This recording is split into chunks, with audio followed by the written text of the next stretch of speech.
naman.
Mga loves, today nandito kami sa Jollibee Madrid.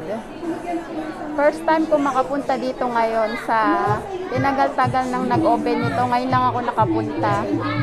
Last kong Jollibee sa Pinas pa nung nagbakasyon ako last 2018. Nakakatuwa kasi dito sa pwesto namin, dito mismo lumabas si Jollibee, kaya kami yung unang-unang nakapagpa-picture sa kanya. Mabait siya, hinagpa niya kami isa-isa. Nakakatuwa kasi dinadayo siya, lalo ngayon long weekend. Super daming tao. Mamaya na ulit mga loves, mag-order muna kami. Bye-bye!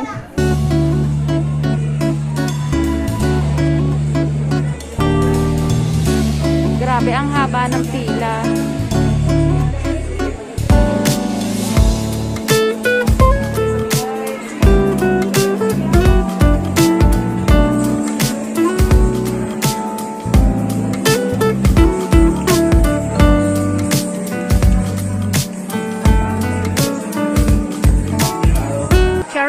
Ito na ang order namin. Sa wakas makakain na rin ng spaghetti after 3 years. Yan, Pinoy na Pinoy yung aming pagkain today. May chippy din. Pinatong na ni ate dyan. Yan daw ang aming appetizer bago kami kumain. Hindi, dumaan kasi kami kanina sa Pinoy store bago kami pumunta dito. Binilan ko ng Skyflakes yung mga alaga ko. Malapit na kasi maging Pilipino yung mga alaga ko. Pinapakain ko sila ng mga Pinoy food. Hindi, joke lang. Masaya lang ako dahil na-appreciate nila yung pagkain Pilipino.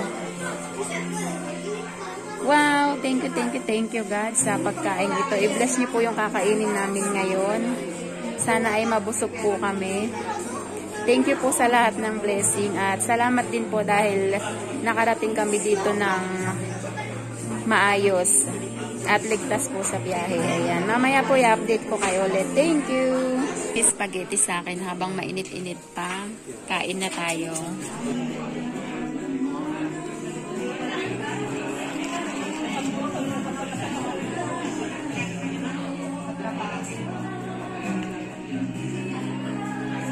At Siam Burger. Wow! Tara, kain muna tayo mga loves habang mainit-init pa. Hindi na yun masarap pagka lumamig. Nauuwaw na pala ako.